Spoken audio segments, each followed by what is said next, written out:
grade. No pirates allowed, said Library Lou. It is written by Rhonda Gowler Greene, illustrated by Brian Ajhar. We're going to read this book and see how is it connected to the library. Why did Mrs. McNett choose to read this? And what happens with these two characters?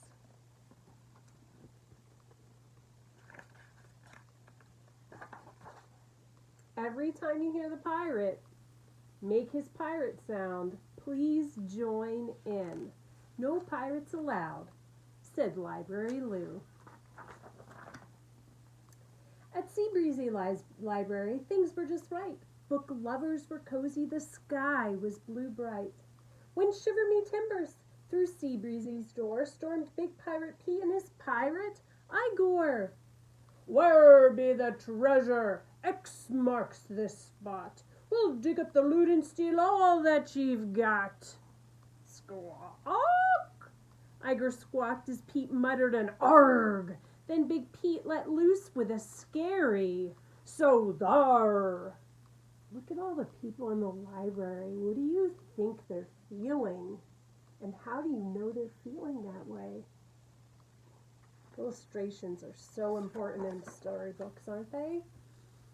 Chills ran down spines as those readers all shook. They hid behind bookshelves but ventured a look.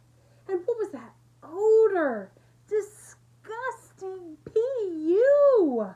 But no one at Seabreezy knew what to do, except Library Lou, who dashed over to see what all the unruly commotion could be. May I help you? Lou asked with a pinch of a frown. This is a library. Shh, quiet down. Arrgh! Big Pete thundered. Don't waste me day. Walk the plank, sussy lass, or show me the way. At Seabreezy then you could hear a pin drop. All that tough ruffian talk and squawk stopped, for Library Lou looked Pete right in the eye. As Pete stood his ground with a snarl, oh my. Minute by minute their tempers both flared as they stood head to head and doggedly dared. I want you to think about something. So when something flares, it means it kind of gets bigger, right? So their tempers, meaning they're feeling a little bit angry and mad about something. I wonder what they're both angry about. What do you think? And how do you know they're both angry? What are they both doing? What do they want from each other?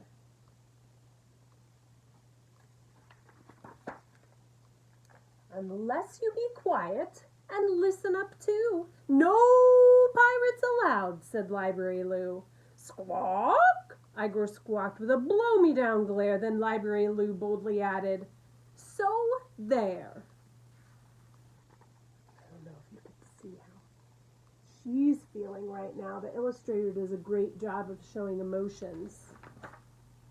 Now, where be the treasure map? Lou asked. Ah, yes, the treasure is here, she said, just as I guessed. I'll help you find it, but first I must ask of you and your mateyest wee smallish task. Go home, take a bath, change your underwear too, then come back tomorrow, said Library Lou. Why do you think she told him to go take a bath? Remember? Arrgh! A landlubber telling Big Pete what to do, but she said there be treasure. Sink me, 'tis true. Looks pretty excited.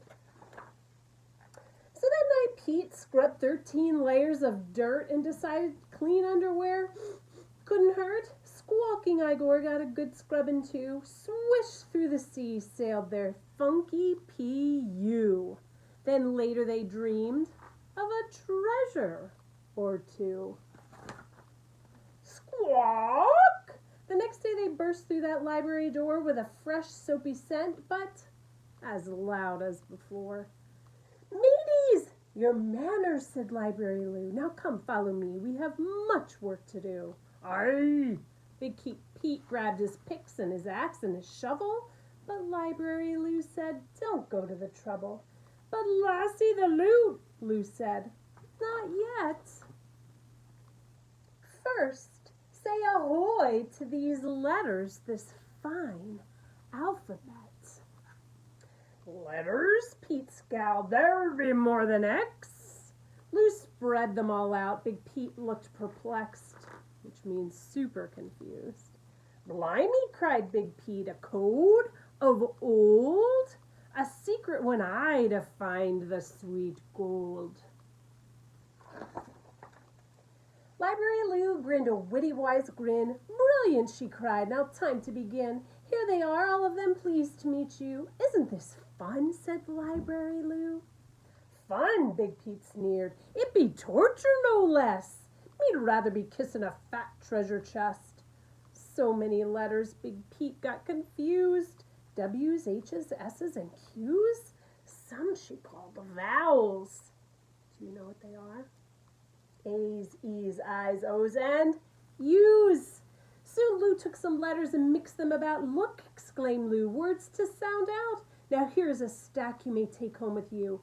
Then come back tomorrow, said Library Lou. Up on the deck, Pete practiced that night. He practiced each word till he got each word right. Igor, he bragged, will hold riches untold, 'cause us we be hard-working gluttons for gold. Yes, day after day after day he went back, and night after night Lou piled high a new stack. Soon Big Pete was reading not small words, but big, swashbuckling buccaneer thingamajig. But Pete got impatient. He'd work day and night, and still not a trinket or treasure in sight. But isn't there a treasure that he's learning? What is he learning to do? What is she teaching him? Wow, look at that library. One day he barked at Lou. Do what she told you, said you'd be helping me find that sweet gold. Correct, answered Lou. In a book there's a clue. I've given my help. It's now up to you. Pete stared at those books lined up shelf after shelf. A code? A clue? Arg, me find 'em myself. Maybe the code be in rhyme. He loved Mother Goose, Dr. Seuss, how sublime. They tickled his fancy, but no secret code. A fast, easy readers, he snatched Frog and Toad. Day after day after day he went back, and night after night he piled high a new stack. He found books called classics, great tales of the sea. Blimey, cried Big Pete, thar's whar the clue be. Treasure Island, me like it. But no clue to be found. Stumped, Big Pete scoured each shelf, up and down. Gangway the non-fiction, there's where she be. Soon luscious loot fancy free on the sea. Those factual books Big Pete came to love. He read about things that he'd never heard of. Stink bugs and baseball and surfing and Mars, dinosaurs, mummies, electric guitars.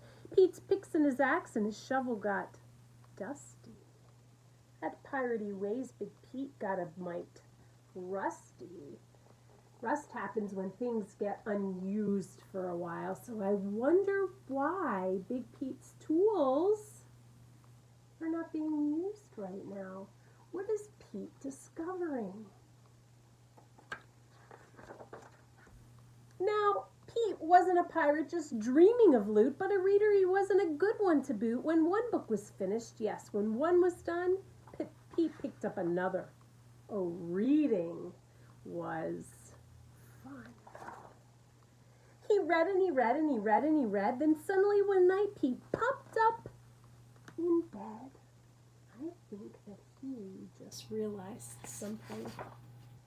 The next day at Sea Breezy Library, things were just right. Book lovers were cozy. The sky was blue bright. When Big Pete and Igor tiptoed through the door and spied Library Lou in aisle 404, they both gave her hugs, each a kiss too. We've come to thank you, Miss Library Lou, 'cause of ye now we know books be the treasure. Shucks, whispered Lou, it's been my pleasure.